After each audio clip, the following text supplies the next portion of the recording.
ces crimes sont commis dans le cadre d'une attaque généralisée ou systématique et visant essentiellement la population civile à l'issue d'un plan donné et commis en connaissance de cause du reste de l'attaque. On se trouve dans le cadre des crimes contre l'humanité. Et si il s'avère que les crimes ont été commis en lien de connexité avec le conflit armé, on se trouve en présence d'un crime de guerre. Alors là, les assaillants ou les criminels, les auteurs de ces crimes sont sanctionnés.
Merci bien d'être venu pour la question.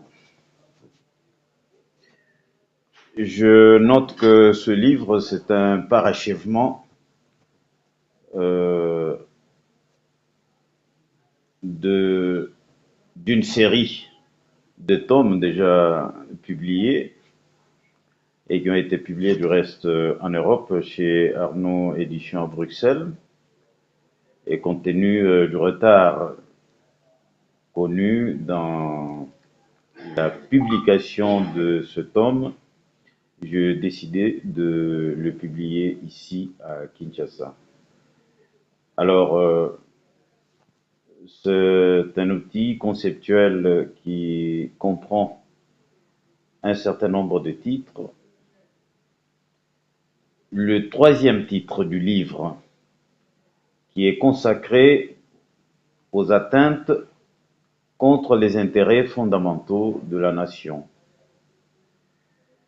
Vous avez une série d'infractions qui sont liées à ces atteintes et je relève les deux principales, c'est la trahison et l'espionnage. Trahison commise par un Congolais, l'espionnage commis par un étranger.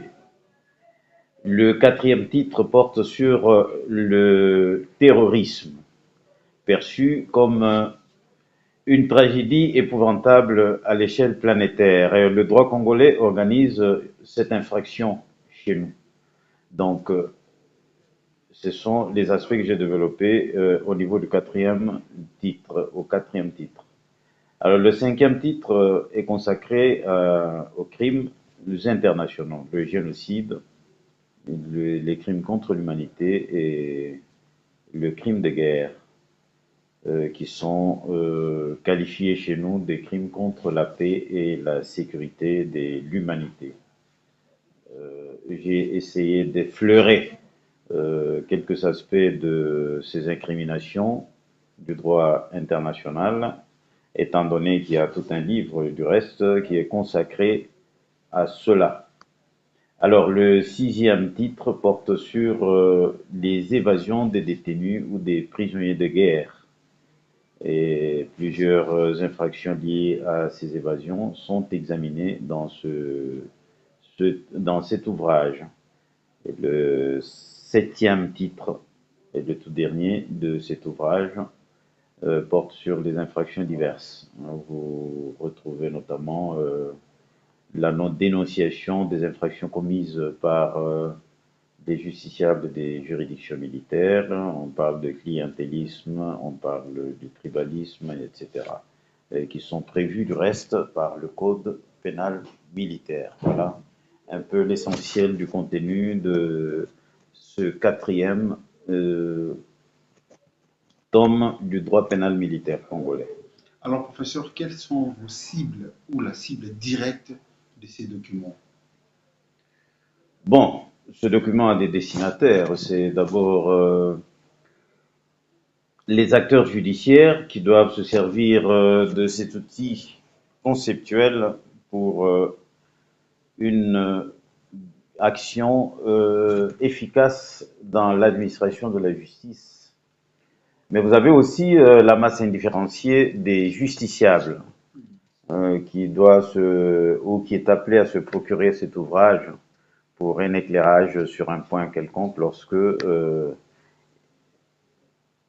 on est appelé à pouvoir se présenter au prétoire, et même les chercheurs qui peuvent également s'en inspirer pour approfondir davantage leurs recherches.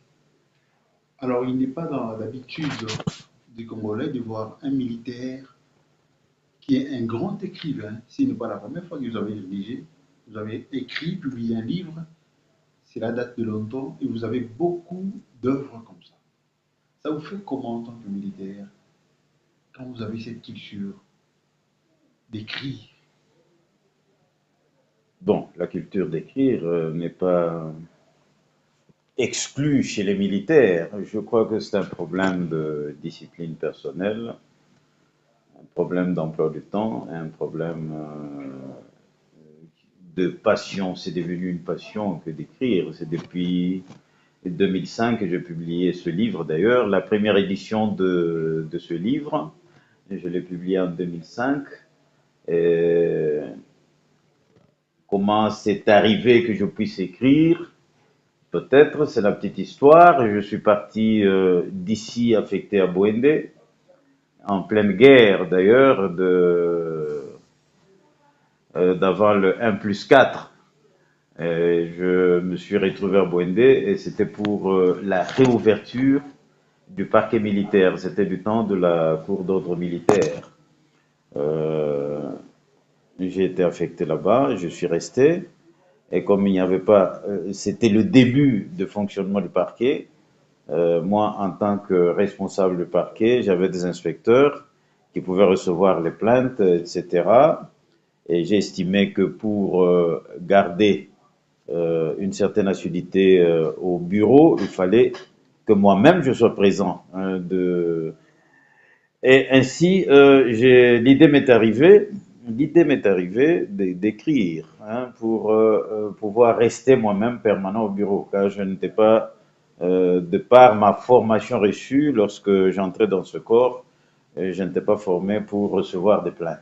J'étais plutôt formé pour recevoir des dossiers déjà traités au niveau de l'enquête préliminaire.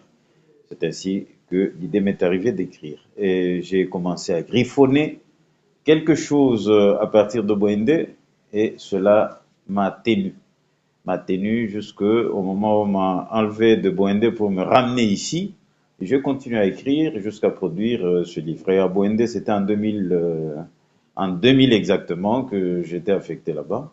J'ai continué à écrire, écrire, écrire, et puis je suis parvenu à produire la première édition de ce livre avec le concours d'une ONG de droit belge, RSEN, Justice et Démocratie, qui a financé ce livre-là et il a été publié finalement, je crois, à mon énorme satisfaction.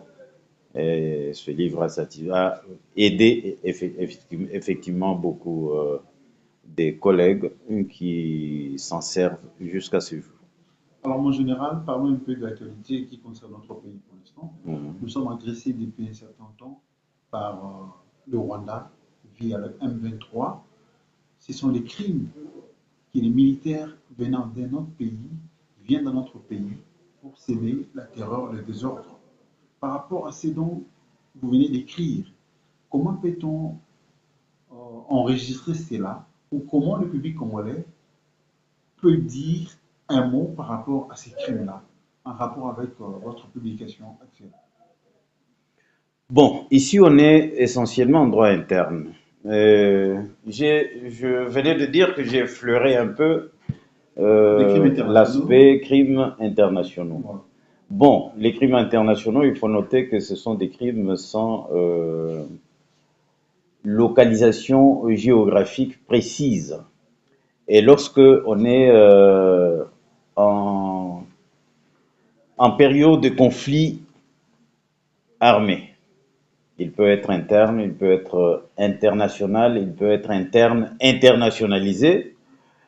Il y a des crimes qui se commettent pendant ce conflit-là. Et ces crimes-là peuvent être, selon le contexte, dénommés crimes de guerre ou alors crimes contre l'humanité. On peut parler même du génocide lorsqu'il s'avère que la finalité de l'assaillant est de pouvoir détruire de manière partielle ou totale un groupe donné. Là, on est dans le cas du génocide. Mais lorsque ces crimes sont commis dans une attaque, dans le cadre d'une attaque généralisée ou systématique et visant essentiellement la population civile à l'issue d'un plan donné et commis en connaissance de cause du reste de l'attaque, on se trouve dans le cadre de crimes contre l'humanité. Et si il s'avère que les crimes ont été commis en lien de connexité avec le conflit armé, on se trouve en présence d'un crime de guerre. Alors là, on est les assaillants ou les criminels, les auteurs de ces crimes sont sanctionnés conformément donc à la loi pénale congolaise, ou selon le statut de Rome, ça dépend de la manière dont les choses vont se passer. Alors, professeur, qu'est-ce que vous pouvez dire aux différents lecteurs, à ceux qui trouveront l'occasion de lire ce quatrième tome du droit pénal militaire congolais, et à ceux qui ne veulent pas lire et qui rencontrent un tel ouvrage? Qu'est-ce que vous avez? Je veux juste que vous leur dites un mot précis ou un mot précieux par rapport à cela. Bon, écoutez, d'abord, je ne suis pas professeur. Vous m'appelez professeur, je ne le suis pas. Je ne voudrais pas être auteur d'une usurpation de titre. Bon, Je voudrais simplement dire à ceux qui n'ont pas l'habitude de lire, qu'ils aient cette culture-là de lecture. La lecture est claire, la lecture forme, la lecture permet d'élargir ses connaissances. Et en ce qui concerne les ouvrages de droit, et essentiellement de droit pénal, particulièrement de droit pénal, je crois que ça doit intéresser tout le monde, dans la mesure où on est justiciable potentiel. Et c'est toujours bien de savoir que quelque part, il y a un outil conceptuel qui peut aider à éclairer lorsque on se trouve, par exemple, en situation de conflit avec la loi ou lorsque on est lésé par telle ou telle infraction, on peut se servir de cet outil conceptuel pour pouvoir se présenter devant le prétoire avec suffisamment d'arguments, avec suffisamment d'éclairage pour pouvoir se défendre ou pour pouvoir soumettre ses aspirations légitimes devant les juges. Voilà tout ce que je puis dire pour l'instant. mon général, votre dernier mot.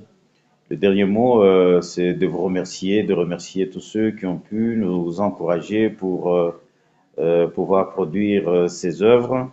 Nous sommes très reconnaissants pour tout soutien, aussi bien moral que matériel, qui nous a permis de pouvoir produire ces ouvrages. Et nous remercions également nos partenaires d'Arnaud Éditions pour les premiers tomes, les 3 premiers tomes qui ont été produits à Bruxelles.